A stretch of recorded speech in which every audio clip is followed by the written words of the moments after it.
Good evening, members, officers, people, members of public, people watching us at home, and welcome you to today's first meeting of this administration 2026. Can I ask everybody to put their phones on silent, please?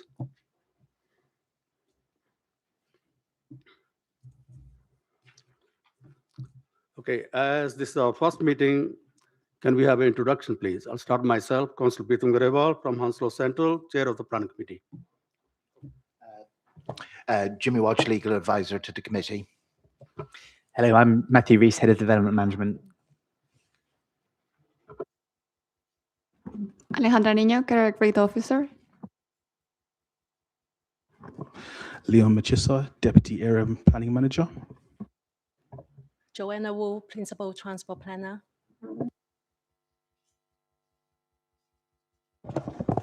Guy Lambert, Bradford West. Councillor Michael Dennis from Chiswick Homefields Ward. Dan Bowring, Sarna Brentford Lock Ward. Councillor Catherine Dunn. Councillor Pamela Rodriguez, Hounslow Central Ward. Councillor Adesh Farman, Bedford Ward. Adrian Page, Hamworth Park. Councillor Scott Hill, Hounslow South. Councillor Craig Owen, Brentford West. Councillor Tony Lukey, Oslin Spring Grove Ward. Bill Lee, I'm the clerk, not part of the committee or planning officer. Thank you, everyone. Right, can I ask all the members, please, for any contribution? Come through the chair, please, yeah? Right, first item, apologies for absence. Bill? I've had apologies from Councillor Darshan Nagy. Any more apologies? Nope. Thank you. Declaration of interest and any other communications. Councillor Browning? Thank you, Chair. Agenda item number 4, being contacted by someone acting on behalf of the applicant. Thank you. Councillor Palmer? I have received an email regarding RSPCA Yeah. Centre. Thank you. Yeah. Okay. Yeah, same. Councillor Lukey? Yeah, the same. He's a former councillor, the fellow that got in touch with us, just to declare that, and I knew him. I didn't like him. But also item number 18 Grove Road in Oslin Spring Grove Ward. It's something that I've been involved with, visited a number of times, at various times, including during the court cases.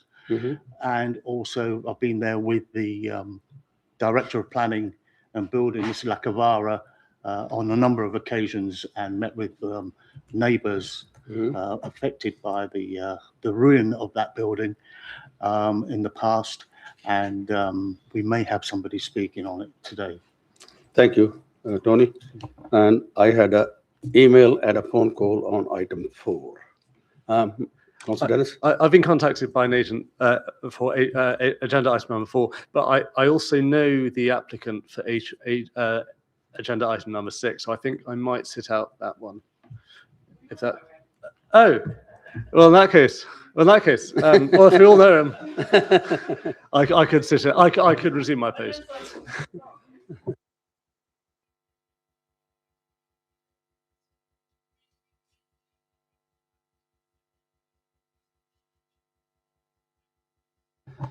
Right. Thank you, members. Yeah. Item 3 is minutes from the last meeting held on 1st of March 26. It's pages 7 to 13. I'll take it all together for accuracy first. Chair, I think I was the only Yes. person who was there. You were, yeah. And I do approve the minutes. Any matter rising before we approve it? No, nothing? So, okay, we're happy with that. Can I sign this now? Thank you.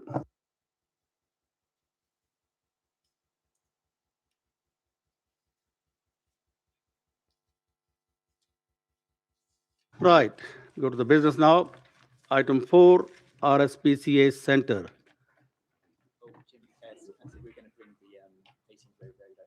To speak. Go there. To speak. Okay, I didn't know that, sorry. Slight change, members. We're going to bring item 5 first, which is 18 Grove Road, and it's pages 64 to 79. And Matthew, are you taking that? Go on. Thank you, Chair. Good afternoon, everyone. So this item is 18 Grove Road. We're in the Osterley and Spring Grove ward within the Spring Grove Conservation Area, just showing you some aerial views of the site currently. What I'm going to do is I'm going to very briefly explain the planning history of the property without probably doing it full justice. But essentially what has happened is that in 2020, planning approval was granted for a 2-storey side extension and a part single, part 2-storey rear extension. They implemented these works, and during the course of implementing those works, a substantial amount of the building was demolished all the way up to the frontage of the property. Councillor Luki's already alluded to this. There was a lot of work that was then done by planning enforcement and building control. An enforcement notice was issued, and as well as a building notice requiring either the construction of the property to accord with the aforementioned planning permission or as was originally constructed. So what has happened is since then, they have been constructing the property back to accord with these plans from 2020. With some minor variations. Sorry, I've introduced those words. That's up to you if you decide if they're minor or not, which do not accord fully with those plans. So I'm going to show you some photographs of the property. I'm going to show the pre-existing property, the property as approved in 2020, and then what is proposed as part of this current application. So starting off, so this is the frontage of the site as it is recently, I'll say. You can see 18 Grove Road is to the left-hand side, and the attached property is 16 Grove Road. Of note, to the left-hand side of that picture is 20 Grove Road. And another photo of the property itself, again, extensions and construction.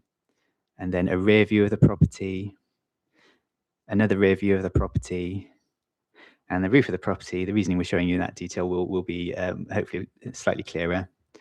Again, roof of the property and the roof of the property again.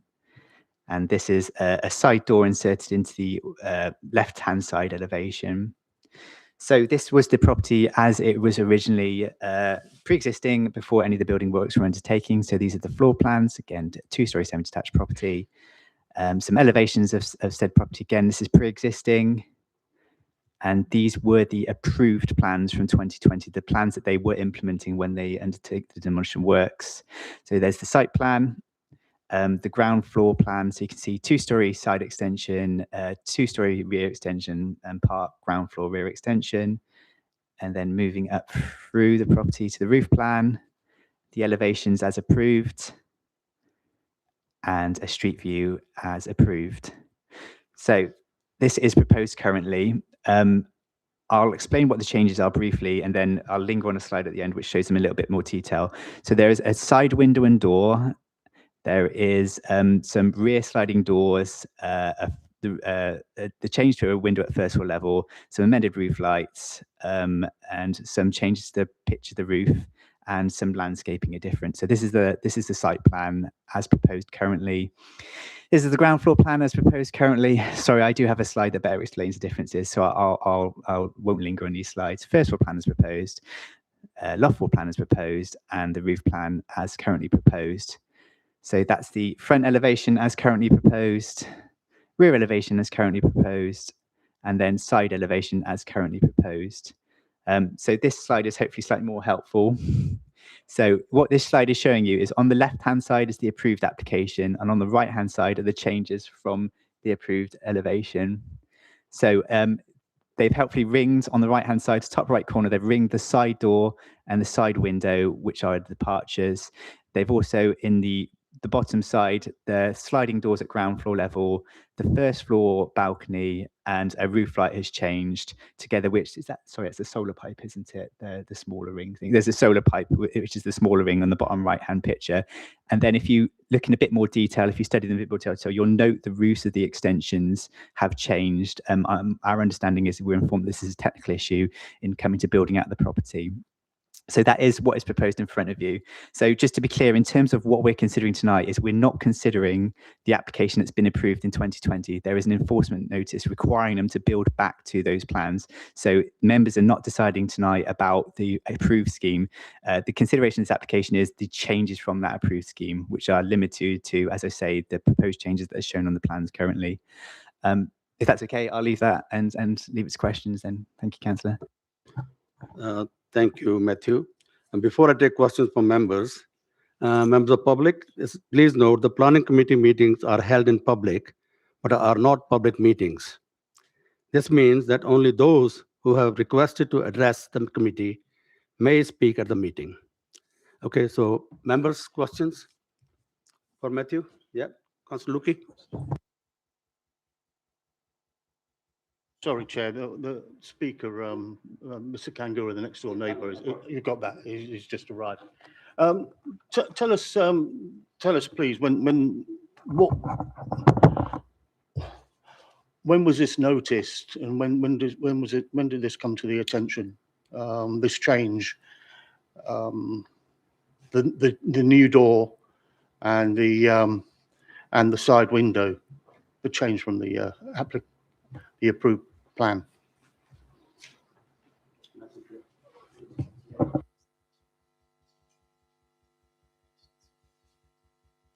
Apologies, Councillor, we don't have the information in front of us as when that was brought to the attention of officers.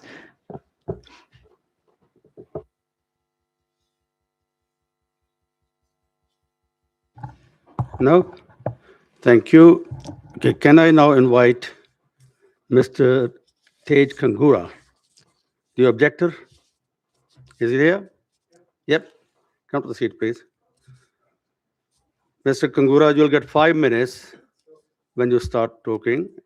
And after that, stay there, please, and member can ask you questions, yeah? So, ready when you are.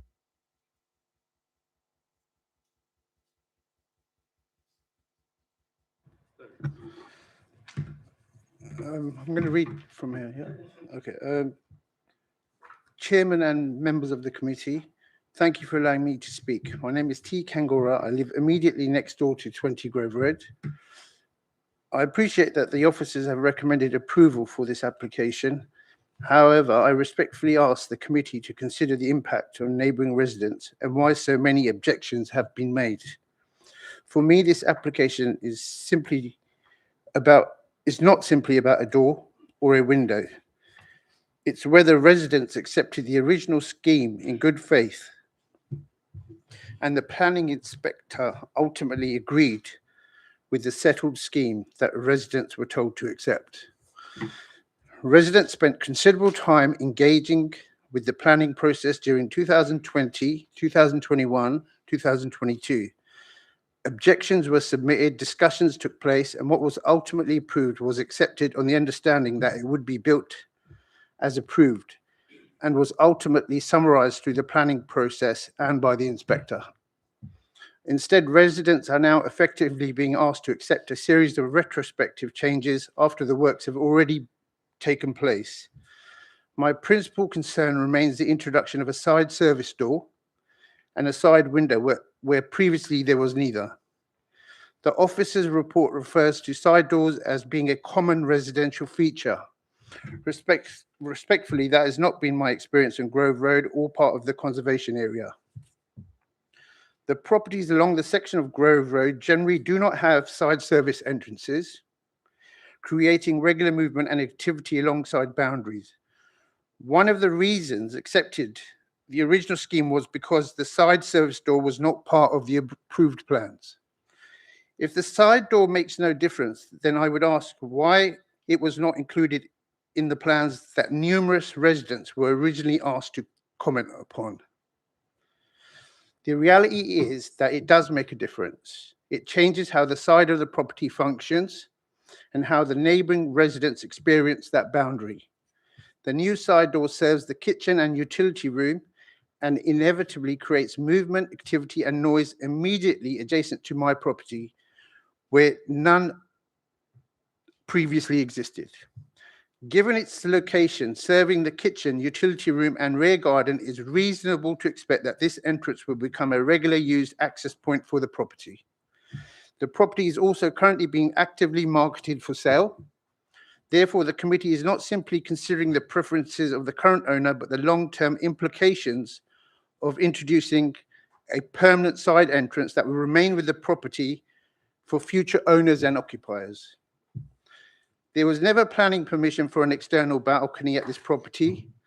The approved scheme included a Juliet balcony. I would ask the committee to consider the effect on my family. The only true, peaceful and secluded outdoor area available to us. It benefits from morning, midday, afternoon sunshine and regularly used by my family. My mother suffers from Parkinson's disease and worsening arthritis. My father experiences age-related health and mobility difficulties. I also suffer from arthritis in my hands and have a medically recognized vitamin D deficiency.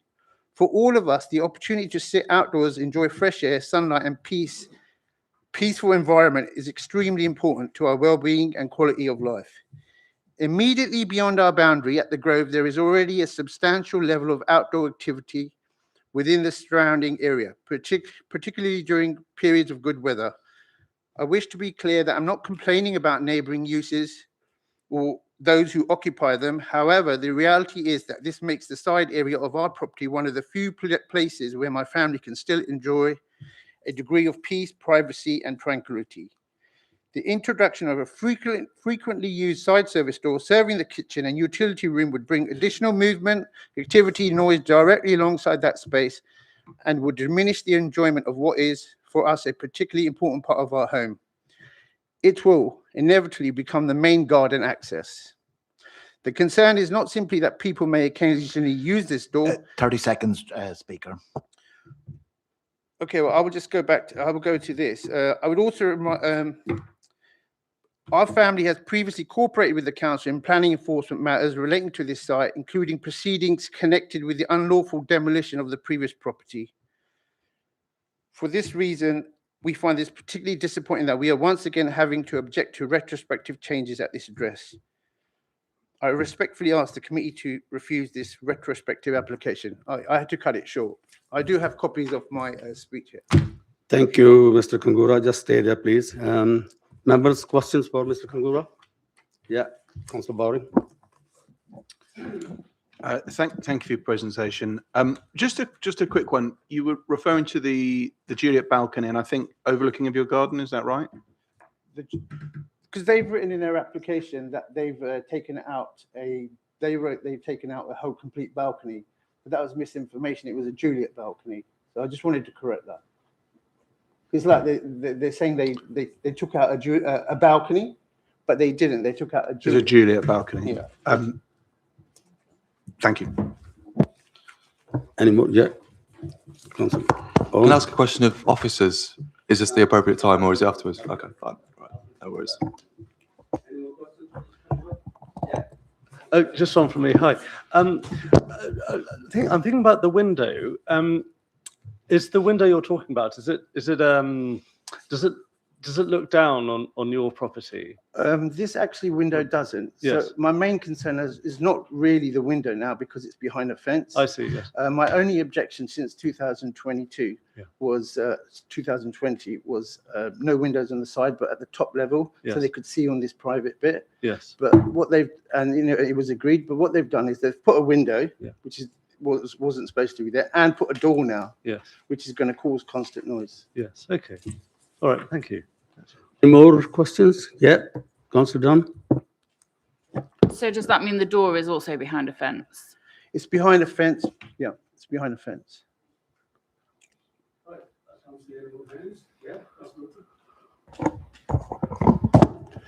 You know, I've been there.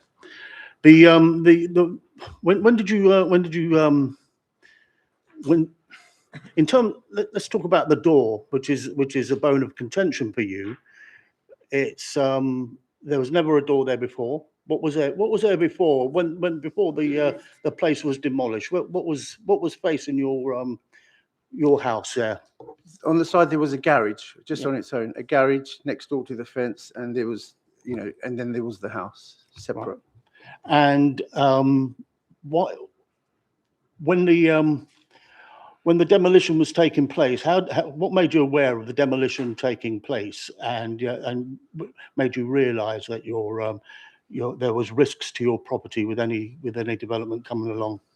Well, what I read was that they had permission to take down the garage, but they started to take down the whole house from behind the facade, and I just thought maybe I just thought maybe they've got planning permission for that, but then they were knocking it down illegally, and then a metal pole came flying through my fence and smacked through where my son puts his bike near his bike fence. And then I waited for 3 hours. Nobody knocked on the door. Then I called the council, and then the council came and they said to me, "Where's the house gone?" And I said, "I don't know where the house has gone." And from there, they put scaffolding up to secure it. And since then, it's, you know, and that owner has sold, Mr. Khan has sold it to another Mr. Khan. I don't know if they're related, but that's been going on since 2022. I mean, it's lucky my son wasn't there. We've got video footage of it. It was in the newspapers as well, where actually a metal iron pole flew through the post like a javelin and hit his fence, his bike store. So up until the demolition, was there a window and a door facing your side? How did people get in and out of the garage, in and out of the kitchen? They had a back door to the garden like everybody else. Everybody on the Grove Road has a back door to the garden. Now, this side access door is a new thing. They keep using another house as an example for this building, but that house hasn't even got a side door. What does that house have? It has a back door. They use the back door to get out. This is, you know, this is also for the future. You know, in the future, it's going to be sold. The owner has problems. It could be rented out. It could be used as a side door to rent out. A lot of these things going on down there. And Isleworth is a conservation area. And the main thing is, it's for the sun only hits that part of my house because it's a townhouse. There's no sun in the back. It's the side. And, you know, we've got a secluded bit there. And round the corner is a care home, respected care home, which I knew when I bought my house. So there's a lot of noise from there, which is fine. But just to get a little bit of peace, we go to the side. And tell us, is there a door on the side of your house? No, or how do you get out of your kitchen and back door. at the back? Tony, that's quite obvious. He said that already. People are using the back door. Back door. Yeah, he said that already. The people are using the back. But that's okay. Yeah. All right. Yeah. Thank you. Okay, Mr. Kogura, this new house still has got a back door and the side door. That's what you're saying?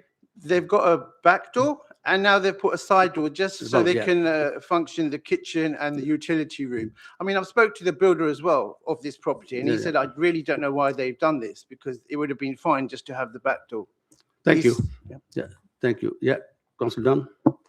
Thanks. So am I right in thinking that your main concern is additional noise? It's noise, yeah. Yeah.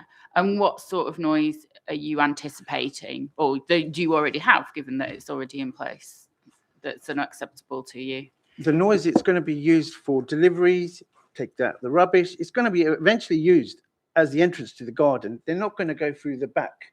It's all glassed. They've got glassed at the back. So whenever they want to go to the garden, it will be used as the main door. They might be calling it a side door, but it's going to be used as main access to the garden. So it's going to be constantly used.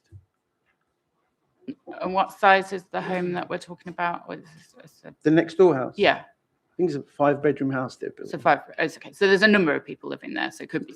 It's empty, and it's been empty since Oh, it's 2020. empty. It's up for right. sale. So I see. Yeah, sorry, I misunderstood. So but you're anticipating that there'll be a number of movements through the door. Yeah. Okay. I can't see any more hands. Yeah. Can I just What do you think, clarify, Councillor Dunn? There was never a side door there, and that side door has just been. Okay, sorry, Councillor. I didn't pick that one up. All right. Thank you. Councillor Rodriguez, yeah. So your main concern is, if I'm understanding correctly, if it's a 5-bedroom house, if it's sold and rented or sublet, that side door is going to create nuisance with many people using it as a main door to the garden and disturb you. That's right. I mean, that's an assumption. Hopefully a family buys it. It's a nice area, but you never know. You know, you're deciding on the future of this property, not for the owner now. So whoever buys it tomorrow, they get into financial problems. Suddenly that side door becomes a front side door. And it starts subletting. I mean, this is going on all over the place, and you know, and this is a residential street. Okay, last question, Councillor Desh Parman. Yeah, Mr. Kangura, we just want to know, how do you know they are going to rent that property? Like I said, this is an assumption. I didn't say I know. I'm just forget they're going to rent it. It's still, there was no door there. never no door there. It's peace and quiet for a house. We've got a care home around the corner. There's a lot of noise that side. That is the only part of that side where my mother and father, I can take them out in the sun and they can sit and relax when they're here in the summer. And there's no noise. Now they've put a door there. They also hid it. They hid it from us to see, and now it's visible. Right, thank you, Mr. Kangura. Thank you. Yeah, can you switch the off, please, microphone? Yeah. And Councillor, can you introduce yourself, please?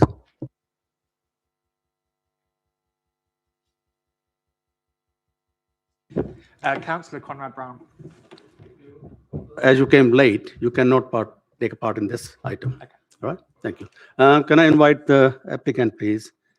Ian Crane. Ian Crane, you'll have 5 minutes, and we'll let you know when it's 30 seconds left. Yeah. Thank you, Chair.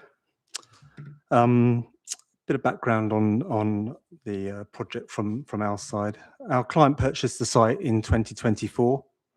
The site was purchased with the existing consents in place and the building being in a state of partial demolition.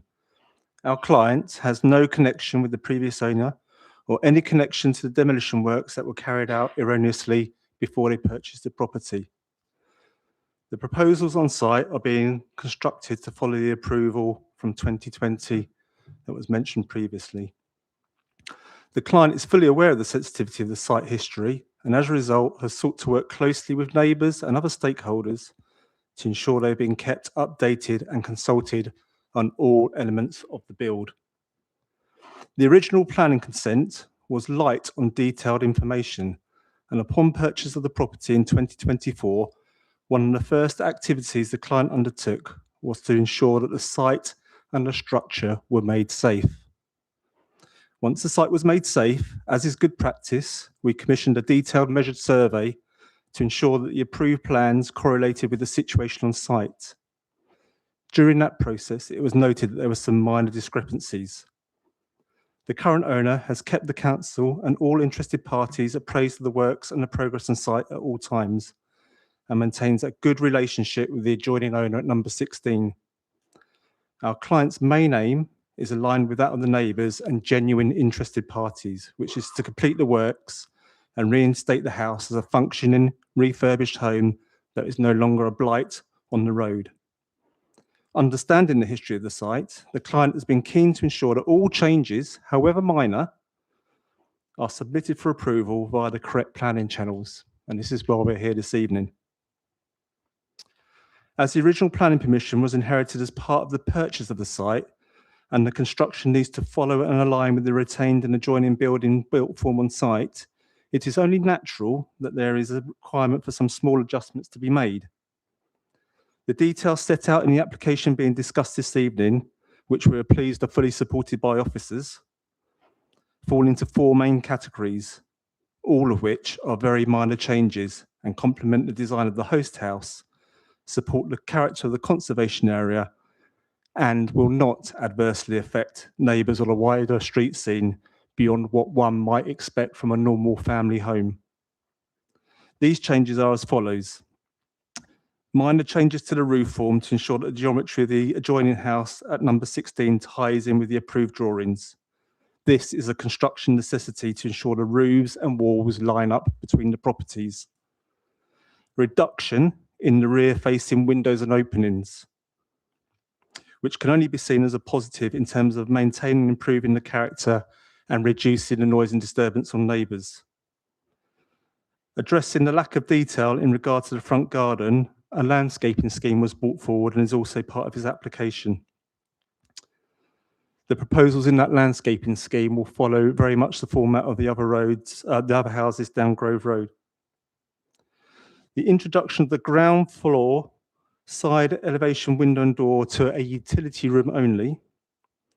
And in regard to that final point, we note the following. The ground floor door faces out onto a side passageway. The door and window would only be used for occasional use. There is already existing patio doors that are used for access to the rear garden and a front door for getting in and out of the house for everyday use. There is a 1.8 to 2 metre close boarded fence at the boundary to number 20, which provides very good screening. And we note from the measured survey that we had undertaken that the neighbour's house is a generous 4.5 metres away from the position of this new window and side door. We would suggest that there's no more noise than any other normal family home being used along the road in this proposal. And we would also note that the removal of the garage that was there previously probably had more comings and goings than we would anticipate from this utility room door. So in conclusion, we're pleased that officers support 30 seconds, Speaker. the minor changes that are being discussed here this evening. And we trust that members can endorse this scheme for approval and allow the works to conclude on site and this house to be returned to good use on the road. Thank you.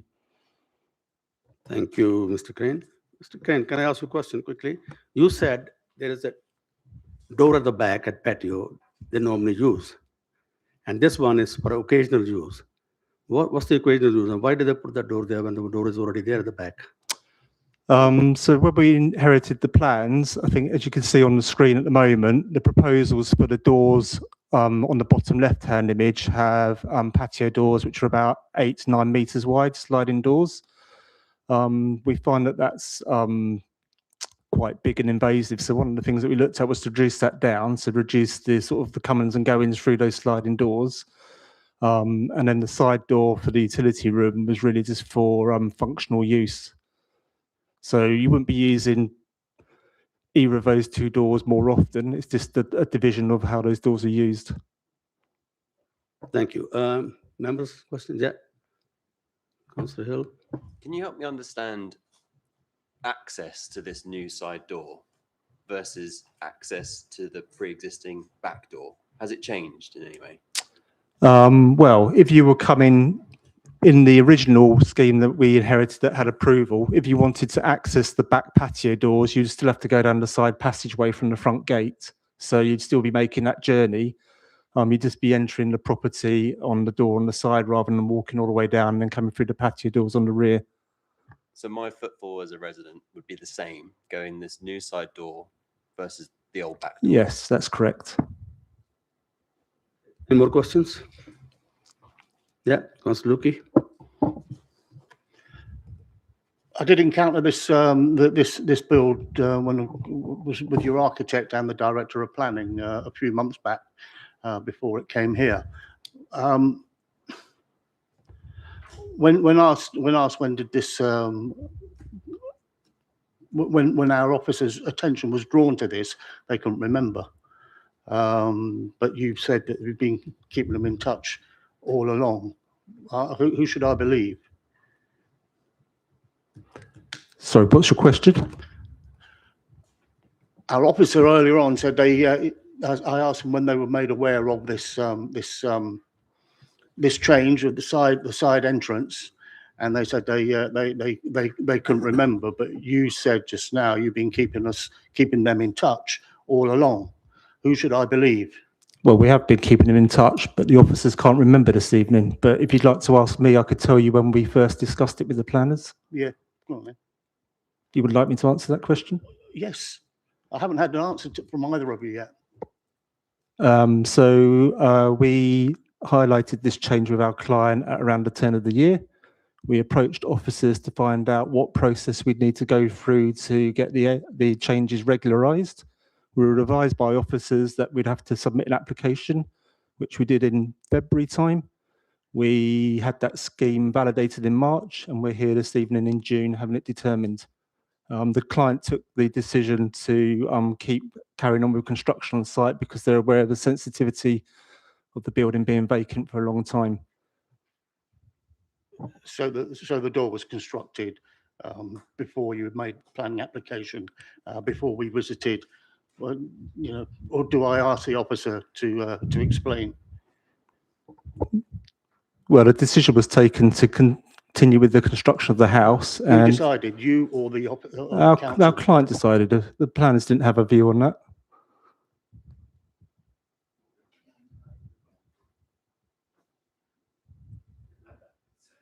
I'm struggling to see how this is material to making the decision tonight. It's clearly a retrospective application. That's and that should make no difference for members' decision in relation to the planning merits of this application. It's normal for an application to be invited in these circumstances, and that's what's in front of members. And I don't think that it's relevant to make your decision, your planning decision this evening, I'm afraid, Councillor. Thank you, Jimmy. Yep. Any more questions? Nope. Thank you, Mr. Kane. Yeah. Members, have your question for Matthew, the officer at the moment? Yeah. Councillor Owen. Can I ask how many objections have been received by the council to this?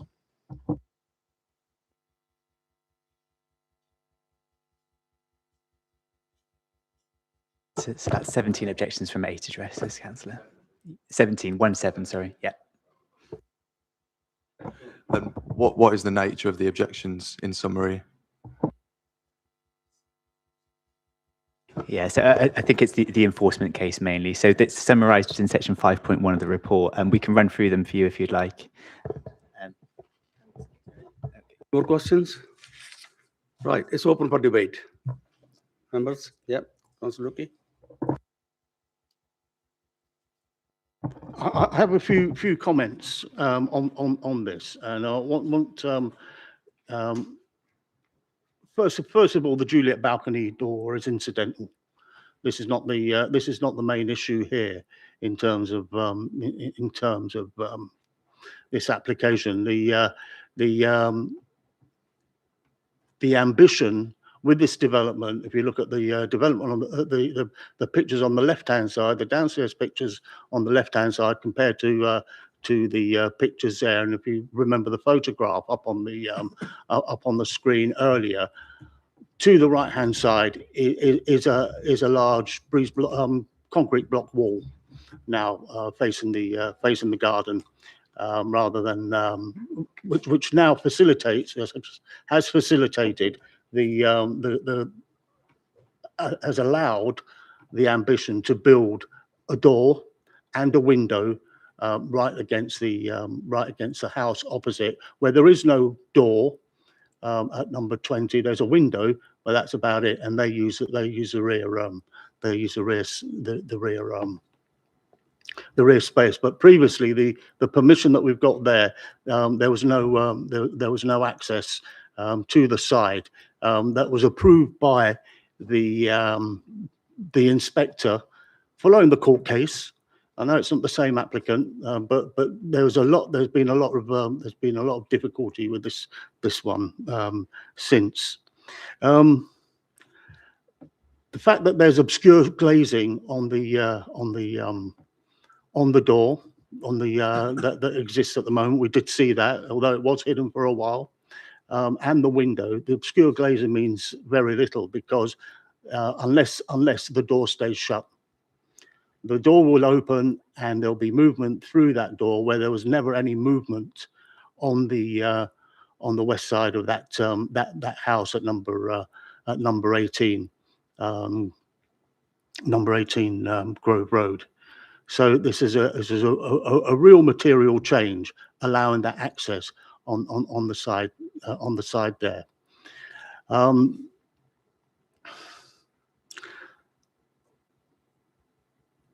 I think one of the main concerns at the building next door. These two semi-detached houses feature in our Spring Grove Conservation Area book, which they're highlighted as a special pair. And whilst the front is looking the same, the rear is in a way insignificant, apart from the fact that the access to the rear of number 18 was the same as number 16. A small door to the rear, double doors from the living room, and the suggestion that the use of that garage as it was. These were octogenarians living at this house, and that garage was the door was kept locked most of the time. They didn't have a car. You didn't know that. I knew that because I knew the residents, as I do know Madame Joy next door to them. So my concerns are the regular use of that door, and the concerns of my other resident, the Mr. Kangura and his parents. My concerns are the regular use of that door, the opening and closing. Nowhere have we seen, if we've had that discussion, and if our officers have had the discussion, nowhere has a store for the dustbins, the bins, being mentioned. That's not in this application, is it? So the bins are shown in the top right-hand corner there. Sorry, councillor. There seems 3 bins lined up. If you look at the just to the right-hand side of the door. So just to be clear, those aren't fixed structures, so they aren't forming part of this planning application. Well, shouldn't they be forming part of the application? If you're going to have that door opening and closing, you've got 3 bins there, and you've got the and you've it's suggested that it's incidental. Shouldn't they be part of this application? It's because they don't need planning permission in the first place, which is why you can't consider them. So if people can put bins wherever they want on their property without the need for planning permission. Okay, all right. Okay, I do not accept these are small adjustments, to be honest, and I don't think the committee should accept these are small adjustments due to the impact that they will have on if not the next door, but others. As a fellow said earlier on, the architect said earlier on, it'll be considered as similar to the rest of the street when it isn't really similar to the rest of the street. There's only 4 houses there, 2 semi-detached ones in this block here. Thank you, Councillor Luki. Okay, any more contributions? Yeah, Councillor Dunn. Thank you. Yeah, I'd like to thank officers for the presentation and also both the objector and the applicant for their presentations. I mean, I think for me, the bottom line is this is policy compliance application. It is small changes from what's previously been agreed. The overall, the impact is lessened by these changes. There is the side door and window to consider, and they are behind a fence compared to what between them and the adjoining neighbour. I understand concerns about increased movements, but this is just normal everyday life. There's no suggestion that there's going to be any huge amounts of noise or any movements that go beyond just normal householder day-to-day stuff. The bins could be put there anyway. They maybe have less journey to take them from the back from if there's a side door. I think it's all fairly small, and I'm very comfortable with approving this. Okay, so you're proposing there, no other hand, you're proposing there? Okay, can I have a seconder? Councillor Parmahan? Okay, it's been proposed and seconded. I'll take a vote for the proposal, which is approval. Can I have the handshake?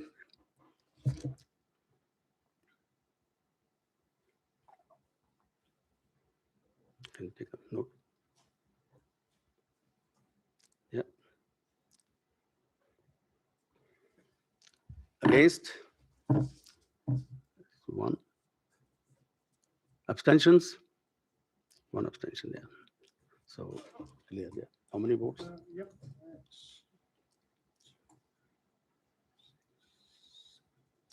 Okay, it's 7 votes in favor, 1 against, and 1 abstention. So it's been approved. The application has been approved. Thank you. Oh, sorry, that was 8. Sorry. 8. Correction. 8 members in favor of the approval, 1 abstention, 1 against, and the application has been approved. I'm really sorry, Chair. It was actually 9. There's Make up your mind, last thing. there's 11 people here. There was 1 abstention. There was 1 no. I didn't count. First. One person couldn't vote. And we had, there was 11 to start with. Sorry, Councillor Brown wasn't included in the 11. Okay. So yeah, sorry, I was counting in a hurry. Final 9 for the favor, 1 against, 1 abstention. Application has been approved.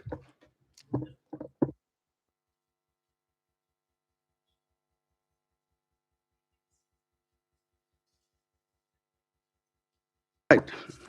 Can we go to the first item now? Yeah. Are you ready? Yeah? So next item is item 4, which is RSPC Center, pages 14 to 63.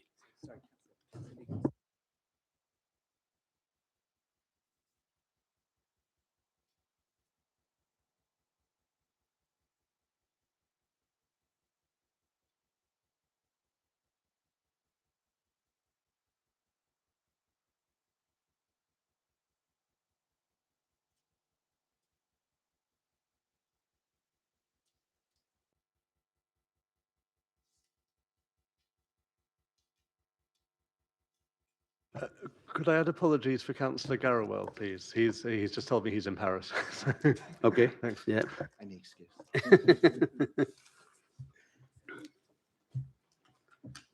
Sorry to keep you members. We just take a minute, I suppose. Yes. He's sitting out. Okay. Carry on. Okay. We're going to start. Yeah. Officers. Thank you, Chair.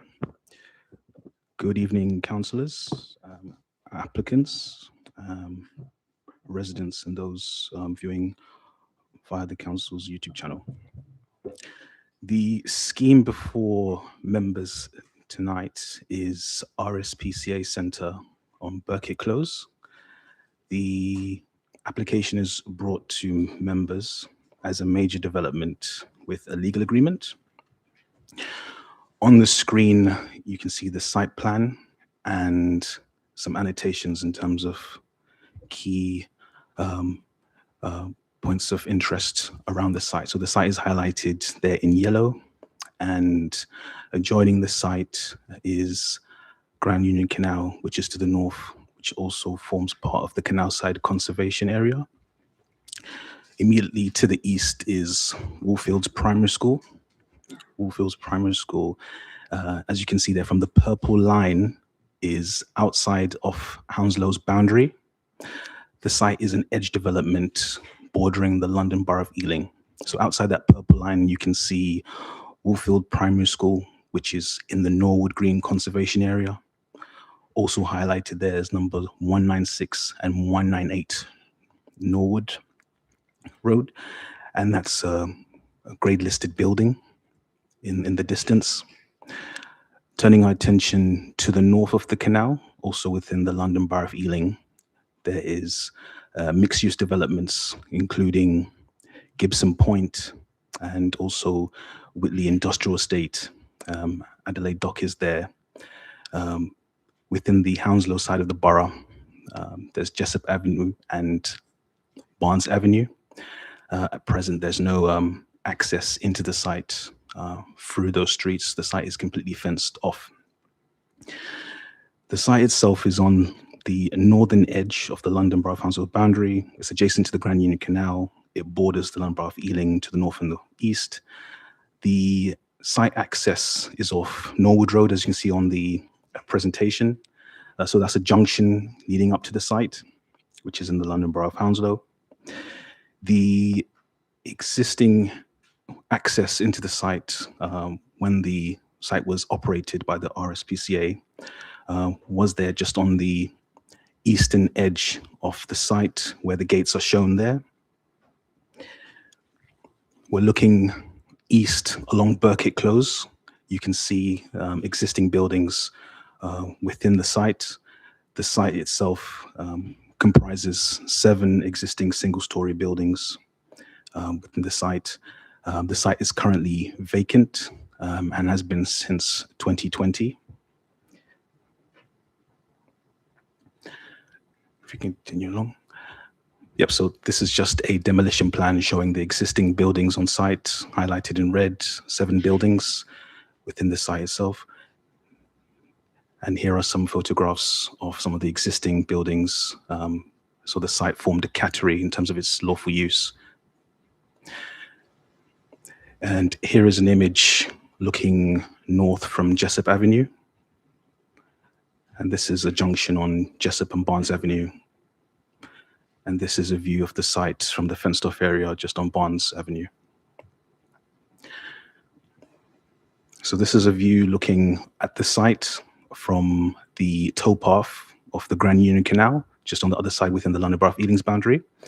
There are a number of photographs just showing the wider context, existing development, ecology within the Grand Union Canal, a Eurasian coot there. Here's an existing development in terms of, it gives you context in terms of the existing heights of development along the London Borough of Ealing's side of the boundary, Adelaide Dock, in terms of their heights and their form, flatted block development typologies, and more views of the canal. And this is a view looking on east, and you can see existing development on Burkitt Close, up to 3 stories in height. Through the photographs, you can see that there's step changes in height with the existing residential development. And here's Canoudside Gardens, which is in the London Borough of Ealing, and this is just on the towpath on the berm on Long Grand Union Canal. You can see the height of development there, and this flatted development in terms of what is the existing pattern of development in the area. And this is a view from North Hyde Bridge within the London Borough of Ealing. And here's a view from Wharf Bridge, which is on the Ealing side, but closer to the site access and site entrance. On the screen, you can see the proposed arrangement ground floor plan in terms of the layout.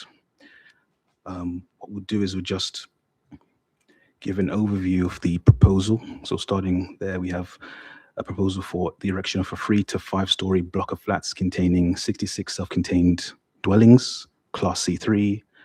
In terms of the mix, it's a mix of 1, 2, 3, and 4 beds. The ground floor plan provides undercroft surface level car parking, 25 spaces, including bicycle parking, so places to secure bicycles, 156 spaces. Of that provision, 146 as long stay spaces, 10 as short stay spaces. On the ground floor plan, you can see that within the building, so integral as part of the building, there are cycle stores provided. There are also short stay spaces provided along the approach on Burkitt Close. So short stay spaces, spaces for visitors, long stay spaces, spaces for residents. There are 3 main cycle storage areas. Outside of the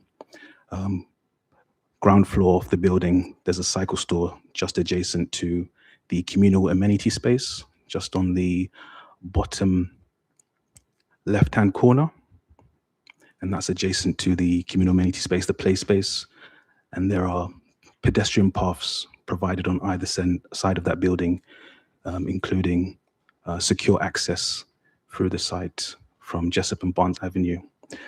So those are secure access points. They're not open to the general public. So comments raised within the application process by residents through the consultations, notifications, were to keep access restricted. So there wouldn't be a thorough through in terms of public wide access, but secure access only into the development.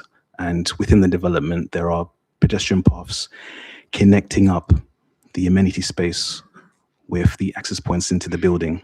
So the main access points into the building in terms of main entrances, you can see there from Burkitt Close on the eastern edge. There are also the main vehicular access is off Burkitt Close, which is set back by 6 meters as part of this application. This is to avoid vehicles overhanging the road. As part of the application, the building line was amended to set it back, so giving up more space. On the existing site photographs, looking at the approach onto the site, there isn't any space for pedestrians. So this scheme would provide a 2-meter wide pedestrian path by setting back the building line back in terms of the development to provide that comfort. So 2 meters wide in terms of mobility is important for wheelchair users, is important for those with prams, and also it gives back space which isn't there at present. In terms of a public benefit, at the front of the site, there's also defensible space for the duplex units. So those duplex units which are extend over the ground in the first floor, they have defensible space to the front, which again provides a setback from the 2-meter wide pedestrian footpath will be provided along Burkitt Close. This is now the first floor plan. So looking at the first floor plan in terms of the layout and arrangement, the development in terms of its form provides an undulating ribbon of development. It's in an L shape, but the massing on the facade has been pulled back, pushed back to provide variety and interest. And that was through recommendations from urban design officers. So providing visual interest, including on the ground floor where there's an active frontage, where the undercroft parking is. So one of the issues that arises from providing undercroft parking is how to provide an activation of that frontage. That's done so by providing grills at the ground floor, allowing light, and also providing passive surveillance. There are duplex units on that frontage which provide that surveillance onto the street scene. That's not there at present, but that's also considered positive in urban design terms.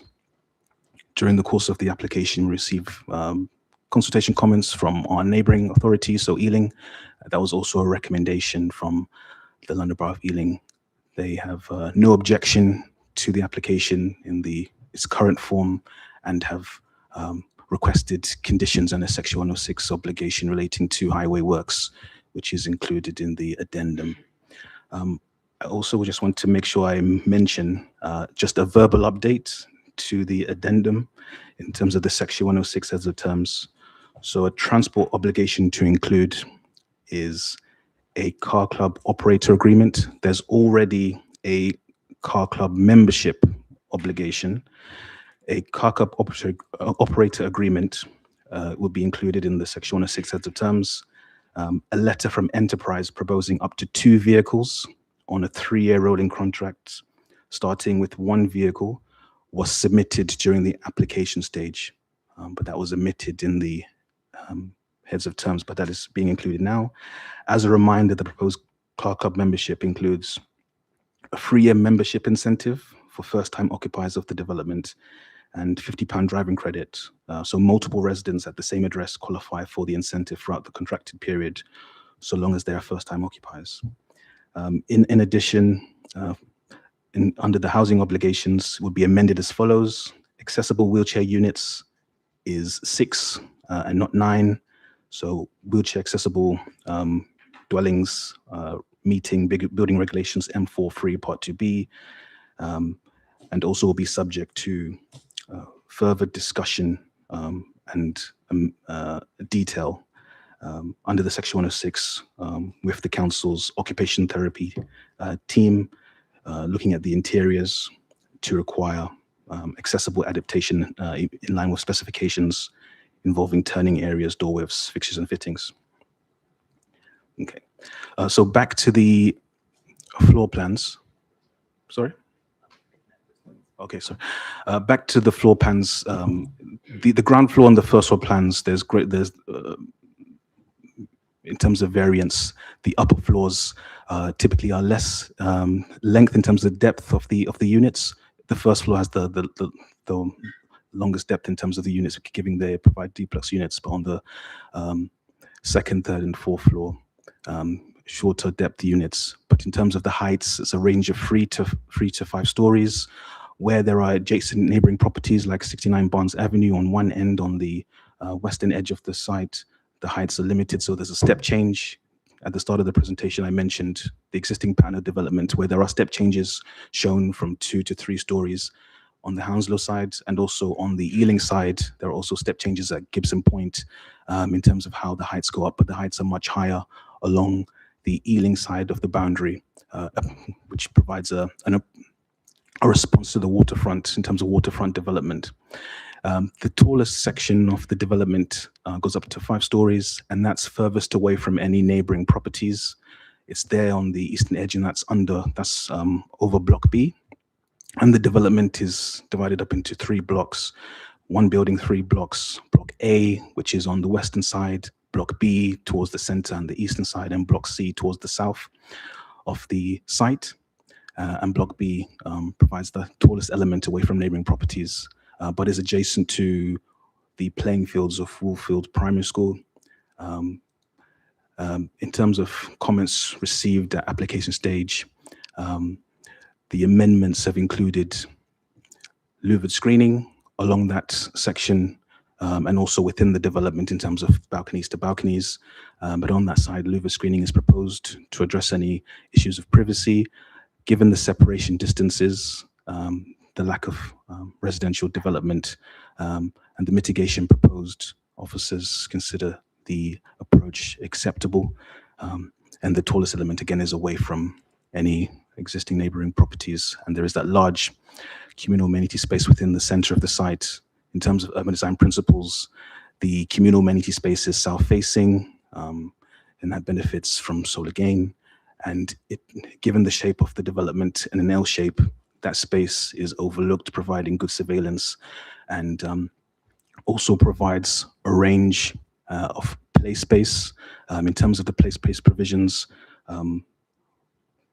we'll discuss in terms of the PPA process and the approach taken by officers in engagement with the applicant to improve the quality of the development regarding the internal and external arrangements.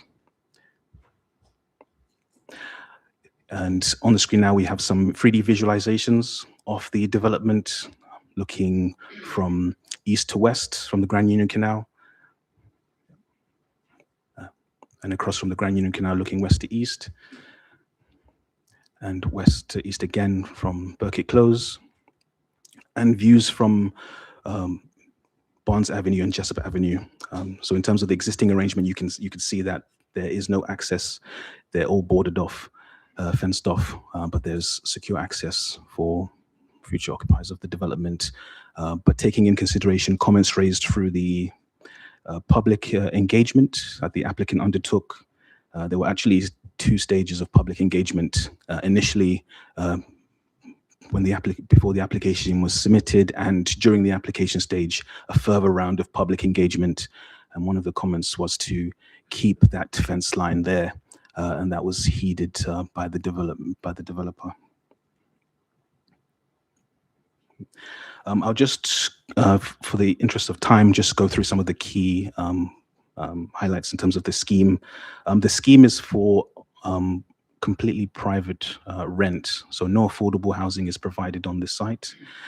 In line with London plan policy and local plan policy, where a target rate of 50% is not provided, the developer is required to submit a viability assessment. The viability assessment was reviewed by our independent assessors, BPS. Amendments to the scheme, reducing the total units from 69 to 66, and design amendments then were also, the updated information was reappraised by BPS. And it was confirmed that the application at present cannot provide any affordable housing. So that's the policy basis. Where there is, the target is not met, a viability assessment is submitted, it is reviewed, interrogated independently. We have done so. The scheme would result in a deficit which was confirmed. But overall, once that was confirmed, the council and the applicant entered into a PPA agreement, so a planning performance agreement, which is to address other aspects of the scheme to improve quality. So just to go through the PPA process, which is quite important in terms of how the council engages with developers. The PPA process seeks to address outstanding issues, including the design, scale, and bulk.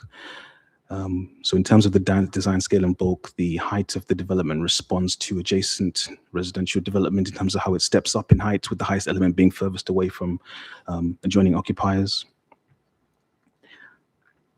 The internal quality of the accommodation meets or exceeds London plan standards in terms of floor space, private amenity, a good mix and variety of play spaces provided within the communal amenity space and play space area, including for different age groups. So that includes young children as well as older residents. So there are fixed and movable street furniture within the development. There are also raised beds and fixed planters for community growing. So there are a range and variety of uses and equipment provided within this play space, and that's important for well-being. So as well as providing a suitable quantum the aspect of the amenity spaces suitable being south-facing, and a range and variety of equipment is provided within that area.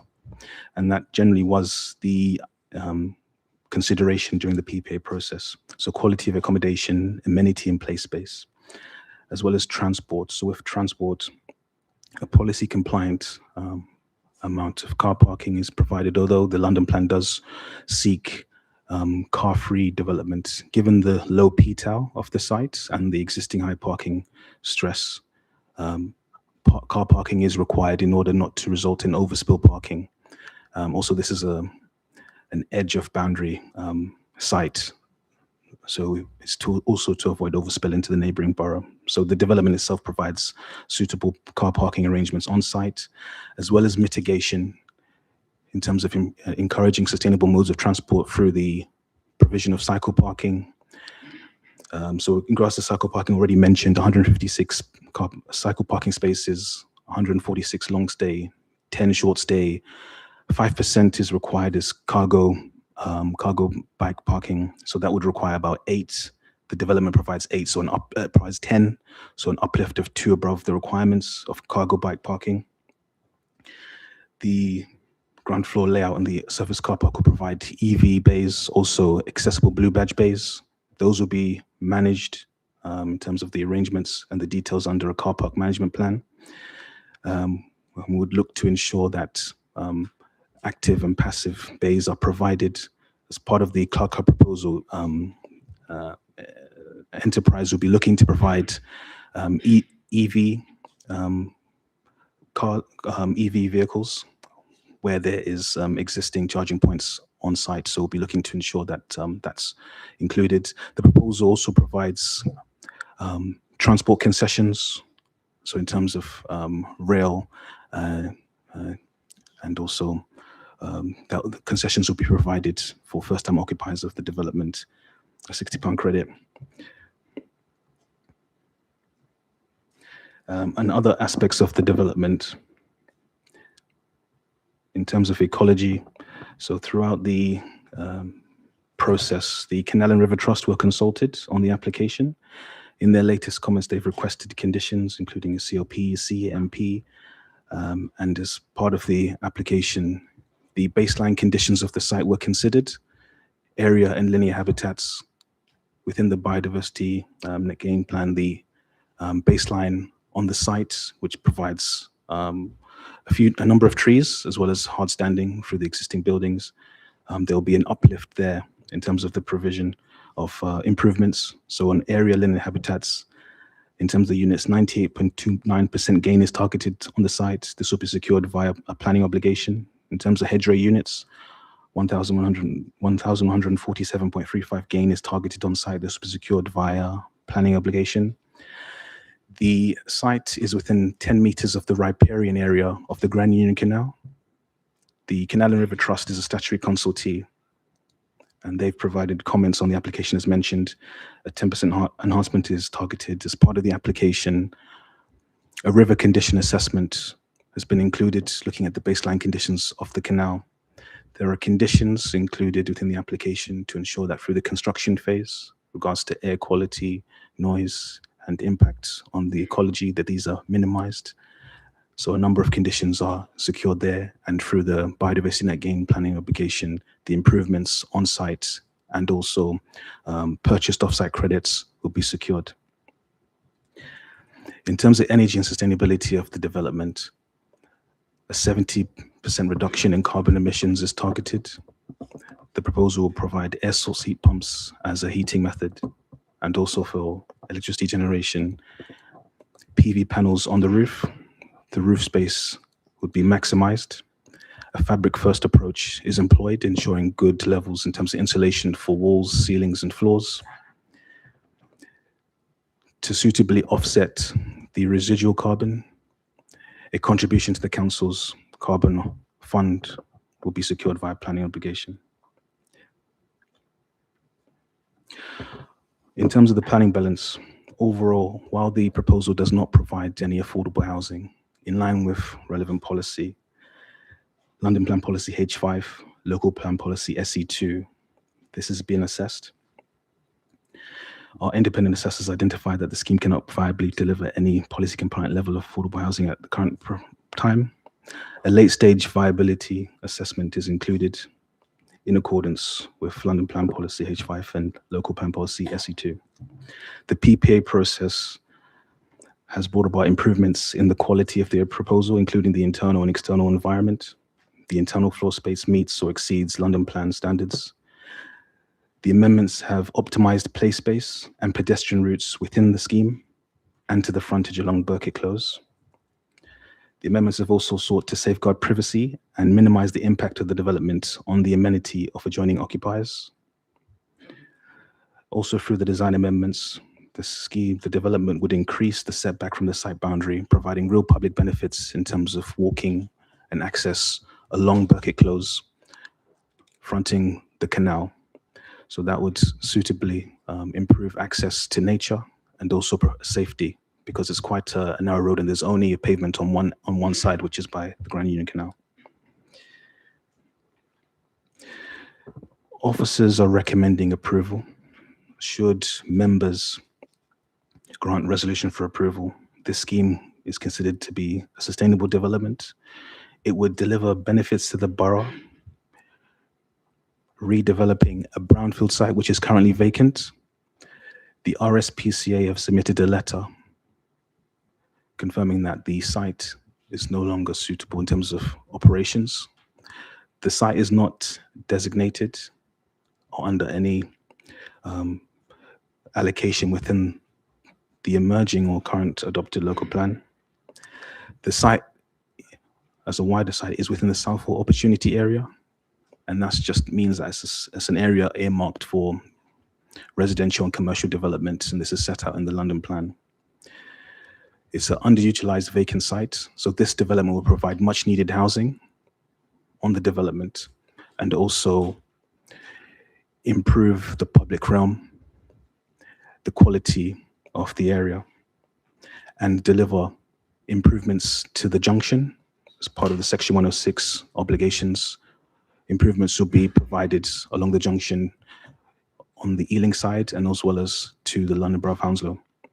There will be improvements to the canal, which will be secured through offsite credits, and also on the site itself, improving the greening of the site. So overall, the proposed development is considered to comply with the development plan when read as a whole, and is therefore recommended for approval. All right. Thank you. Thank you, officer. Very detailed presentation. Thank you for that. And members, I hope everybody's seen the addendum report as well. Yep. Thank you. Yeah, Councillor Bowring. Question for the officer. Yeah. Well, with permission, a question for Jimmy, if that's all right. Okay. Yeah. So, Jimmy, this is obviously it's a very nice development, ticks all the policy boxes, but the one obvious disappointing thing is no social housing. But given that it's been viability assessed from a legal perspective, can we consider that as a factor in the planning balance in our deliberation? It's not for me to say that you can't consider something, but I think where your question is leading is that whether this would be a defendable reason to refuse on that basis. And I would have to suggest, particularly given that it was independently assessed, not just by the developer, that if you were going into an appeal on those grounds, I would have to give a cost warning as regards to in those circumstances. It would be, particularly given that there's a late viability clause within any 106 agreement, which would pick up any monetary benefit in affordable housing to the council. But I would suggest it's very difficult. Lambert. As far as I can see, the developer has come up with something which is not compliant with policy. It's not compliant with policy in the case of affordable housing, and therefore we should not be accepting it.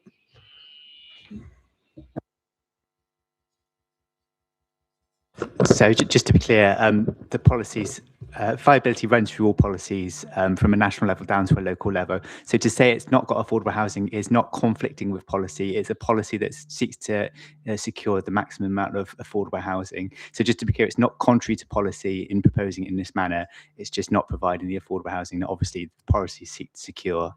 So as Jimmy says, you are putting this in the planning balance. It's not necessarily negative not to have affordable housing, but it's not positive to have affordable housing, if you see what I mean. So, and then just to reiterate, there's no affordable housing now. That's not to say there won't be affordable housing in the future. The scheme's designed in a manner to secure any clawback if there's an uplift in the market in the future. So just to be clear, this is still a policy compliant scheme without that affordable housing in there.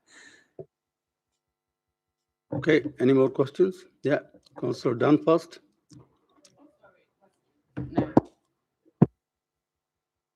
Councillor Rodriguez, yeah. So Matthew, you'd appreciate this is my first time on the planning, so I'm asking the question. Why is it that, are they saying that they're not giving affordable housing because the cost, it won't be able to sustain that, yeah? But they are going to take money from a enterprise, rent-a-car, and are they going to charge for private parking, or are they going to charge residents for parking? Would the developer be making money on those parking spaces? Because I know that in new builds like this, parking spot is sold for 15,000 or and above. So is that something that the developer is going to do? No, so the Clark Hub scheme is mitigation. So to prevent an increase in the parking stress in the wider area. So the parking stress is looked at in terms of the number of unoccupied available parking spaces within 200 meters of the site. With transport planners, we've considered the demand that the proposal would generate in terms of the new housing on that parking stress figure. So as part of the proposal, car parking is provided as part of the development for the occupants of the development. So there's no information on the proposals that this is parking to be charged. Is parking is provided as part of the development, and the Clark Hub proposals are mitigation secured through the Section 106 agreement, of which is a 3-year arrangement or membership provided to first-time occupiers, of which one vehicle will be provided within the Undercroft surface level parking space with an increase to another space as part of the proposals, and driving credits will be provided. So Enterprise is obviously a private operator, but there are credits provided to first-time occupiers, £60 driving credit to all occupiers of the development, first-time occupiers of the development. Okay, thank you. Thank you, Chair. I've a couple of small questions leading to a bigger one. And Matthew, I think you partially answered one of them already. In terms of the viability appraisal, that takes into account land value, doesn't it? Is that based on this pre-planning? And would it increase with planning confirmed? So it is based, it's called a land value plus. Sorry, hopefully I can explain it. So it's called existing use value plus. So essentially it's the purchase price elevated by virtue of the fact that they have to go out and purchase the site. So it's not just the pure cost of it, there's an additionality to it because they've had to procure the site themselves. That is included within what is essentially the negative costs associated with the scheme. And it's a very well-established view that's taken by our surveyors, and they spend a lot of time trying to establish what the existing use value of the property is and what would be reasonable cost to the developer. So it is included, yes.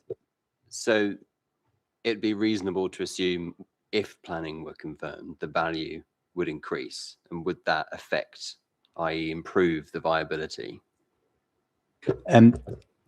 Essentially, yes, it would do, but that is realised through the selling of the units ultimately, which is also included within the viability assessment, if you see what I mean. And yeah, the EUV plus value is just supposed to capture these kind of things at the same time. Just would someone else come along and purchase the site thereafter, that EUV plus value would remain similar because there's the additionality and as a result of schemes like this. Great, and then that's leading to the big question, which is then if the viability increased to such an extent, is it possible that we come back and review the mix of affordable housing to include it? Is that something that we could do? That's exactly what that clawback mechanism is. Sorry, so that late stage review, when they come to complete the units, there will be a review about the cost and how much money they've made from selling the units, and then we claw back affordable housing either on the site or as a contribution towards affordable housing off-site within the borough. Thank you. Councillor Owen? Yeah, is the applicant present? Do we get an opportunity to ask the applicant some questions? No. Sorry for this, council. So when there's no objector speaking, we don't allow the applicant to speak. So it's not to say that they don't want to come and make representations in front of you tonight, but we don't allow them to do so. Sorry. Great. Okay, I've got questions for officers then. So the application kind of over provides, I would say, on 1 and 2 bed units compared to the ideal mix and policy. Has there been any conversations with the developers on that mix? And do you think there is a mix in which affordable housing can be provided? Yes, so during the application process, there was discussion on the mix. The originally submitted application had a greater proportion of 1-bed units. Through the amendments, about a 20% increase in larger family-sized units is provided as part of the scheme. So within the report, that's factored in. At the late stage, you'll be looking for a contribution at that stage. So that would be monetary. But in terms of the provision, there are larger family size units provided, and that was discussed during the application process. Okay, so they have made some changes in response to the council's views. Great. On the balconies that are closest to the properties on, I think it's Burkitt Close, will there be screening where they're overlooking the gardens? Just like the top left-hand corner. Yes, there's a condition requiring details of screening. As part of the design and access statement addendum, there's a 3D visualization of the proposed screening to be provided to balconies and windows. Okay. So you can see one on the corner there, just as this number 69 Barnes Avenue. In terms of the orientation of the property, the gardens at the front, accesses from what would be, in our point of view, the back of the site, because there's no access. So in terms of Burkitt Close, the front of the properties are not on Burkitt Close, they're on Barnes Avenue. So a screen as proposed and the condition would be there to secure those details. Okay, perfect, thank you. No, a couple more. The initial planning report talked about the NHS having requested a contribution, but the addendum report says the NHS might request a contribution through SIL. So what's happened? Yes. So the NHS Northwest London ICB, they were notified at the start of the application and indicated that they would seek a contribution. So this is contribution to local health services. As the application progressed, we received additional comments that their model, the Huju model, which they look at and they assess applications, has changed.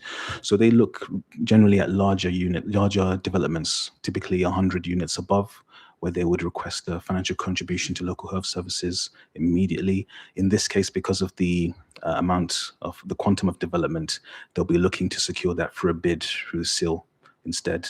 But they did mention that they'll be monitoring the development, and so that's included within the addendum. Yeah, and forgive me, is there an amount of SIL that will be requested? I know that it's charged per whatever, but I didn't see that in the report. So what is the amount of SIL that? So the SIL amount will be calculated by the council's SIL team. Yeah. So that's subject to change. So in the report, we could put a figure there looking at the mayoral SIL and also the Hounslow SIL. But in the report at the end, it just mentions that SIL would be indexed, that the SIL team would be in touch with the applicant to specify the specific amount. So there's no figure right now? Well, it's a calculation. There's a table at the end of the report which talks about the demolished floor space and the net floor space, and it's a calculation which is 60 pounds per that number, and then you get the SIL figure. So there's mayoral and there's okay. So I'll just go away and do it myself then, shall I? Yeah, we would like to present you with that figure. It's probably not, because it's like a flat rate. It's you have to pay this much for development. It doesn't make a huge amount of difference to your decision making. Sorry, tonight. If you want a number, we can provide. It's more. I just I want to make sure that if the NHS do approach and ask for some money, that SIL will cover it, and we're not going to take it from other pots, you know? I mean, technically, that is kind of what's happening. So there are situations where NHS have specifically requested money through a Section 106 agreement, and we've secured it. This planning committee's done that on a number of occasions in the past. We need the NHS's support in demonstrating that's required for development. They haven't been forthcoming on this occasion to secure that money. We have to read into that they haven't got this robust reasoning for securing that money. Ergo, they'll go through the seal process, and that's arguably that's a reasonable process to go through because it is essentially community infrastructure levy for facilities such as health, education, and such. So it's not an unreasonable approach to take. Okay. Cool. And last question, sorry. You know, I am concerned that there is no affordable housing. Is it your view that if we were to reject the application, either there'll be a legal process and that will cost us, or that the site will sit vacant for however long and we won't get those units, you know, in a reasonable time frame? Yeah, so I would tend to suggest if you were to refuse it purely on the grounds of lack of affordable homes, it's likely to face an appeal from the applicant because they would deem it quite a fair chance of approval. And in those circumstances, if you have no other reason for refusal, then it's likely to be an appeal that would be successful for the applicant. And again, cost is a real risk, as Jimmy advised right at the start, because as I say, the policies don't state you have to have affordable housing if the viability isn't there. Okay, thank you. Any more questions from members? Nope. Okay, it's open for debate. Councillor Boring. Chair, I'm sure we all want the affordable housing, but it's quite ironclad that it's not possible in this site. I think, you know, this is a brownfield site. It's been vacant for over half a decade. It's policy compliant on every other level. It looks really nice, and I just look at that and imagine that's going to be someone's first flat. If we can't build on a derelict, empty brownfield site, where can we? And I propose we approve it. It's been proposed approval. Anybody seconding? Okay, got a couple of seconds. Okay. Councillor Farman and Councillor Dennis. Okay. It's been proposed for approval and seconded. I'll take a vote on approval. Take a vote by show of hands, please.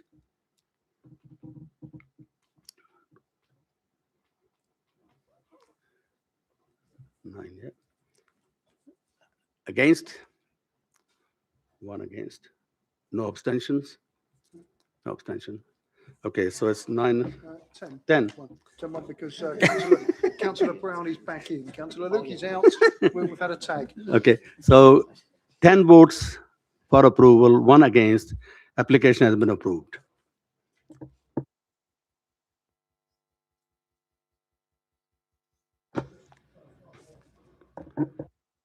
Say, Councillor Lambert. Councillor Lambert, can you put the mic on, please, and say what you want to say?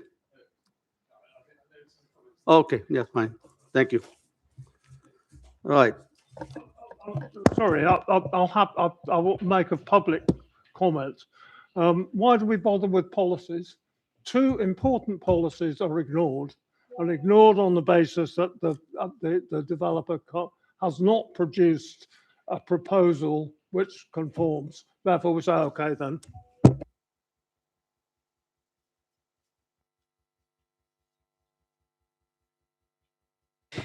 Thank you, Chair. So if you look at the screens, you're looking at the rear elevation of 64E Waldeck Road, which is... Oh, sorry. Okay, before we discuss, this is an application by an ex-councillor. That's the reason the application is with the committee. Okay. Okay, I've noticed single-story extensions on either side on the neighbouring properties. This is an application for a 2.6 metre rear extension, which is 2.61 metres high. It doesn't project further than the extensions on either side. It's policy compliant, no concerns from officers. The reason in front of you tonight is, as the chair says, it's an ex-councillor's property. Ergo, it's recommended for approval. So I'll leave it for that, if that's okay, Chair, and leave it to questions, if any. Thank you. Nice and short presentation. Yeah, question, please, for the officer. None. Debate. None. Any proposals? Yeah. Approve. Seconder? Okay, Councillor Dunn seconding it. Okay, it's been proposed for approval and seconded. Can I take a vote, please, for the proposal? Approval, yeah? Oh, unanimous. No, nobody against? No, no abstentions? No, all right. Chair, can we put a condition on that he tidies up? What a mess. What a mess. He's got lots of time on his hands now. Thank you, Councillor. Yeah, so unanimously approved. Next item is item 7. We have seen that and then approved. Item 8, I've got no business. Item 9, meeting on 25th is cancelled. So next meeting will be 9th of July 26. Thank you for your contributions and meeting closed.